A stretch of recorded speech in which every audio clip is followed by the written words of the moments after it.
আজকে 6ই ডিসেম্বর 2022 আমরা শুনছি প্রাত সাকার বাংলা মুরলী।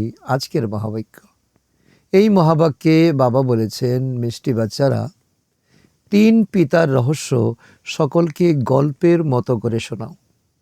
অসীম জগতের পিতাকে জেনে যতক্ষণ না পর্যন্ত পবিত্র হয়েছ ততক্ষণ পর্যন্ত উত্তরাধিকার প্রাপ্ত করতে পারবে না। এটা হলো বাবার অনেক বড় ভবিষ্যৎবাণী, যা আমাদের জন্য অনেক অনেক কল্যাণকারী, মঙ্গলময়। আজকের প্রশ্ন, বাবা হলেন একদমই নতুন, তিনি তোমাদেরকে নিজের নতুন কোন পরিচয় দিয়েছেন বা দিচ্ছেন এই সময়? উত্তর, বাবাকে মানুষ হাজার হাজার সূর্যের সমান তেজময় বলেছে, কিন্তু বাবা বলেন, বাচ্চারা, আমি হলাম বিন্দু। তাহলে বাবা হয়ে গেলেন নতুন, তাই না? প্রথমে যদি বিন্দুর সাক্ষাৎকার হয়ে যেত তাহলে কেউই মানত না। আজকে ব্রহ্মা কুমার কুমারী কেউই হতে পারত না। সেজন্য যার যেমন ভাবনা হয় তার তেমনই সাক্ষাৎকার হয়ে যায়। আজকের গীত ওম নমঃ শিবায়। ধারণার জন্য মুখ্য সার 1 নম্বর, যোগবলের দ্বারা আত্মাকে শতপ্রদান করে একরস কর্মাতীত অবস্থা পর্যন্ত পৌঁছতে হবে। স্মরণের জন্য গুপ্ত পরিশ্রম করতে হবে, একান্তে পড়াশোনা করতে হবে।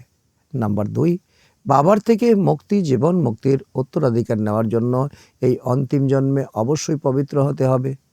আজকের বরদান, একমাত্র পয়েন্ট অর্থাৎ বিন্দু শব্দের স্মৃতির দ্বারা মন বুদ্ধিকে নেগেটিভের প্রভাব থেকে বাঁচিয়ে রাখা। নাম্বার 1, বিজয়ী ভব।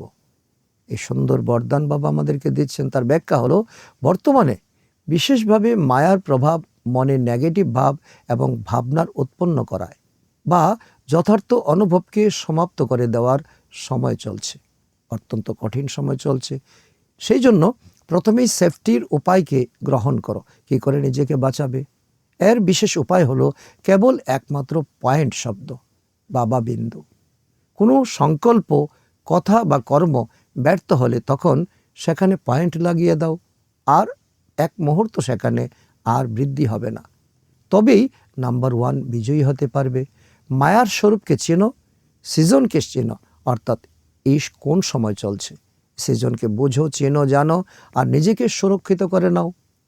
আজকের স্লোগান, সঙ্গমে যাদের সেবায় শ্রেষ্ঠ ভাগ্যপ্রাপ্ত হয়েছে তারাই পদ্মাপদম ভাগ্যবান।